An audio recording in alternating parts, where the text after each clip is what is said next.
E dopo 8 anni d'attesa è arrivato il momento di fare upgrade delle ruote, passando da 15 a 16 pollici. Cambiando i cerchi, ovviamente dobbiamo cambiare anche i pneumatici, rimanendo sempre però fedeli alle Michelin. Ma queste nuove gomme, a noi che viaggiamo tutto l'anno in tutta l'Europa, ci cambieranno la vita.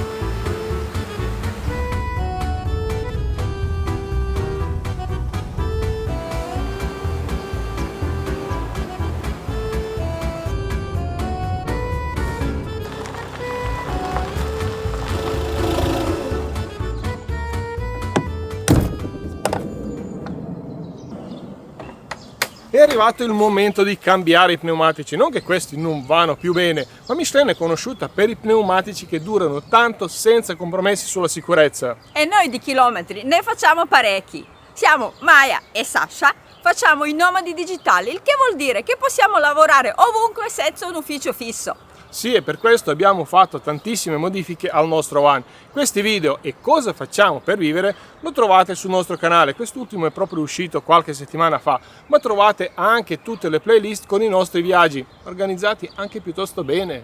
Però dopo 5 anni le gomme sono da cambiare.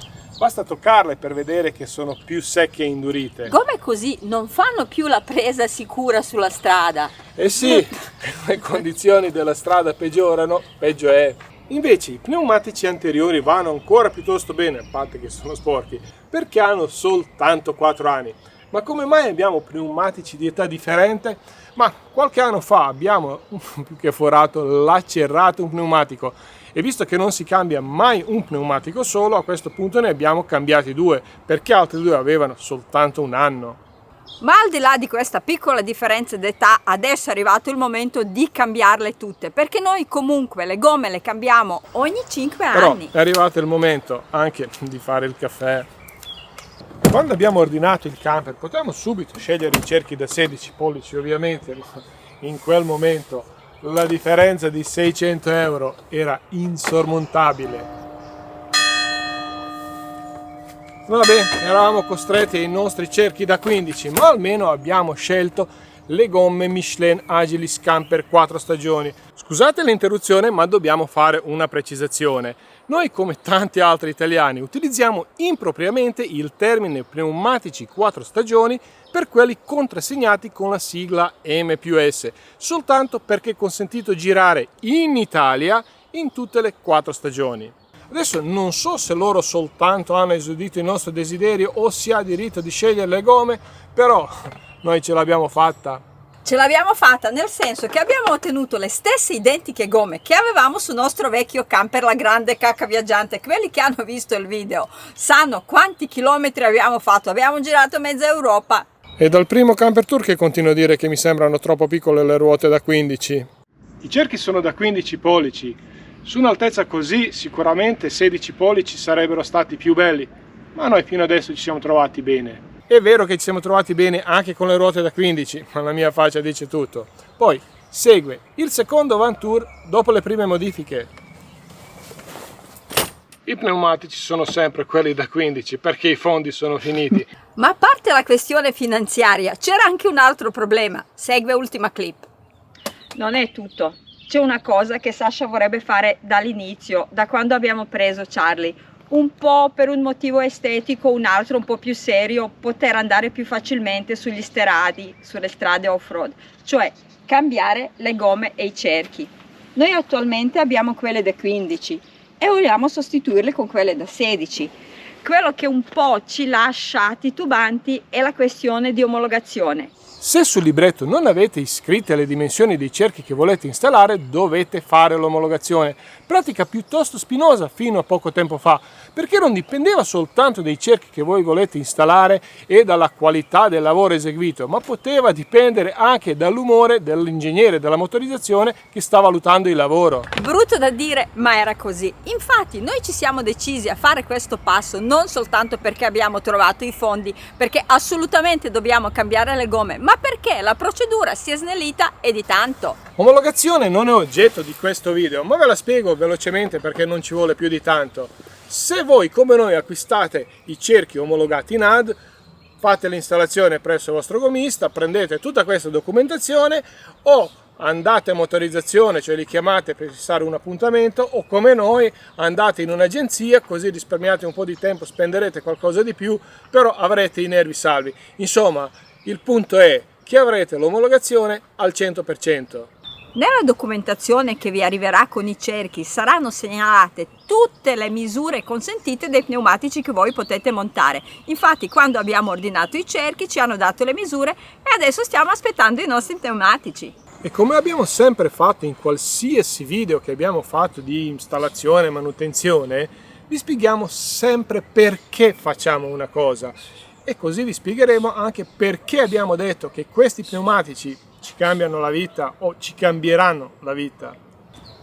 Abbiamo sempre utilizzato pneumatici Michelin Agilis 4 stagioni M+S Mud and Snow, ovvero fango e neve in italiano.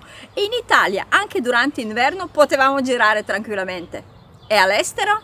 Su questo argomento in rete potete trovare ancora tonnellate forum e gruppi di discussione vecchi ancora di 10 anni fa, dove in cima c'è sempre la domanda: posso andare in Austria con le gomme M+S? In realtà chiedono se possono andare con le gomme 4 stagioni, ma volevo essere più preciso. E sì, poi anch'io, come tanti altri, ogni autunno-inverno andavo lì a vedere se c'è qualche risposta geniale, o meglio dire, se c'è una risposta che mi piace. Eh sì, perché alle persone piace sentirsi dare la risposta che gli aggrada di più, ma questo problema non persiste soltanto in Austria, ma anche in Slovenia e Croazia, e noi lo sappiamo bene, perché quando andiamo a trovare parenti in inverno il problema c'è. E alla fine cosa abbiamo capito parlando anche con le forze dell'ordine di alcuni paesi che abbiamo attraversato? Primo, puoi circolare con le gomme M+S, ma devi avere le catene a bordo, però se incomincia a nevicare ti devi fermare. E a questo punto cosa servono le catene? Beh, catene servono se cade tantissima neve, le puoi montare, anzi le devi montare, altrimenti rovineresti il manto stradale. Quindi se inizia a nevicare ti devi fermare, sperare che nevica tanto in poco tempo, così puoi montare le catene, proseguire fino magari a un certo punto dove hanno pulito la strada e nel frattempo che ha smesso di nevicare, così puoi togliere le catene e riprendere il tuo viaggio. Può sembrare una barzelletta, ma è così. Invece con i pneumatici Cross Climate cambia tutto. Appena arrivano ve lo facciamo vedere. 2 weeks later. Ed eccole qua.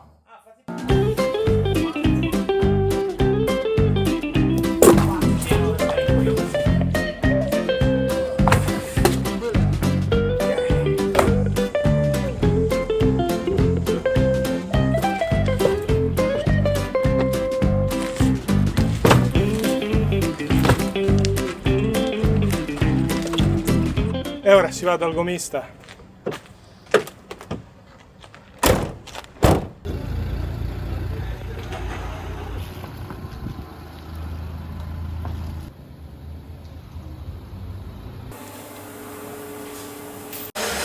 E queste se ne vanno via. Le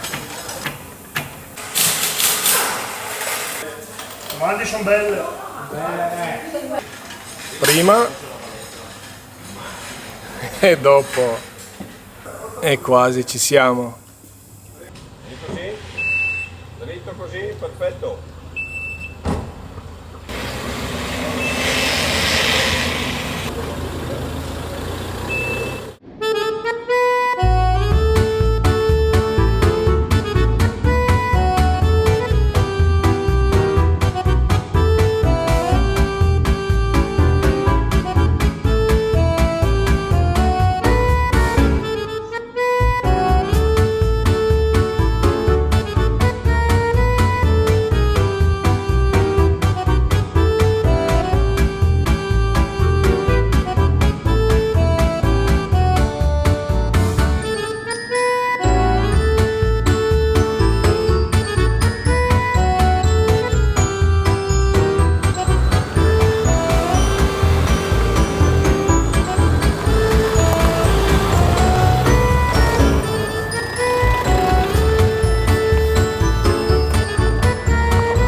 fatto questa strada, siamo venuti qua per fare un trekking, anzi una piccola passeggiata mattiniera, ma non per caso, perché questa strada la conosciamo perfettamente e volevo vedere se c'è qualche piccolo cambiamento nell'affrontare questa strada, queste curve, questa salita.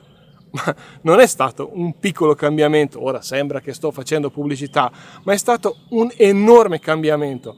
Un pochettino perché adesso abbiamo i cerchi da 16, quindi le ruote più grandi, e ho visto che comunque anche il cambio marcia, i giri nei quali rimane il camper sono completamente diversi, ma affrontare le curve, cioè, sembrava essere su una nuvola, si accorta pure Maya. Nel senso che io non stavo guidando. E prima di fare la passeggiata fin lassù, concludiamo il discorso su questi pneumatici. Oh, volevamo sederci qua, ma qui è pieno di cavalette. Ma per fortuna non è unico tavolo. Dicevamo, con questi pneumatici Cross Climate Camping cambia tutto.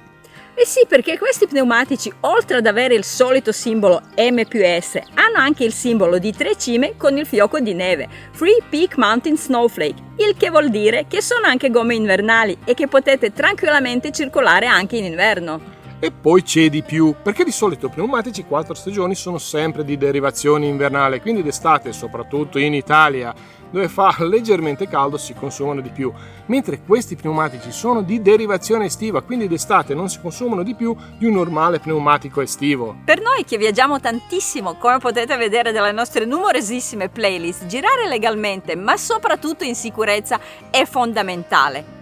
E poi diciamocelo, i pneumatici costano, noi non passiamo tanto tempo in montagna, quindi avrebbe poco senso montare i pneumatici invernali soltanto durante la stagione d'obbligo. E poi il problema della neve non è soltanto un problema invernale. L'anno scorso, tornando dal nostro biratour, siamo partiti da Praga con una leggera pioggerellina. Quando siamo arrivati a Monaco pioveva già di rotto, mentre durante la salita verso il Brennero la pioggia si è trasformata in neve. Quando siamo arrivati in cima c'era una marea di neve, quindi non ci siamo nemmeno fermati a fare gasolio in Austria, dove costa un po' di meno, perché avevamo paura che ci fermano. Ed era soltanto 3 o 4 novembre e abbiamo un nuovo membro dell'equipaggio. Ma spendiamo altre 2 parole sulle caratteristiche di questi pneumatici. Oltre al già nominato Free Peak Mountain Snowflake, abbiamo anche un'ottima aderenza sul bagnato. Infatti ha ottenuto la classificazione A nell'etichetta europea aderenza sul bagnato, per non parlare le prestazioni della frenata sull'asciutto. In rete trovate numerose comparazioni, ma poi la cosa più importante di tutte è la marchiatura CP, ma poi ve la faccio vedere, qui è troppo in basso. Noi da sempre abbiamo acquistato pneumatici Michelin 4 stagioni, non soltanto perché usiamo anche per la macchina, ma perché producono i pneumatici specifici per il camper. Se avete visto il nostro video Vivo per Miracolo, sapete che avevo qualche problemino di salute, vita o di morte. Siamo stati fermi per diversi mesi, ma grazie alla struttura rinforzata creata apposta per i mezzi con i carichi pesanti e soste prolungate, i pneumatici non si sono ovalizzati assolutamente. Ma la batteria si è scaricata. Ma guardate quanto è bello! Ma al di là se è bello o no, noi ora partiamo più tranquilli per un viaggio che ha di base 6.000 km e quanti ne faremo lo vedremo soltanto alla fine, ma soprattutto partiremo per un viaggio molto bagnato. A questo punto, se avete qualche domanda, scrivetecelo nei commenti. Se il video vi è piaciuto, lasciateci un like. E noi vi salutiamo fino al prossimo video, ma vista l'imminenza del Salone del Camper, magari ci vediamo a Parma. Ciao!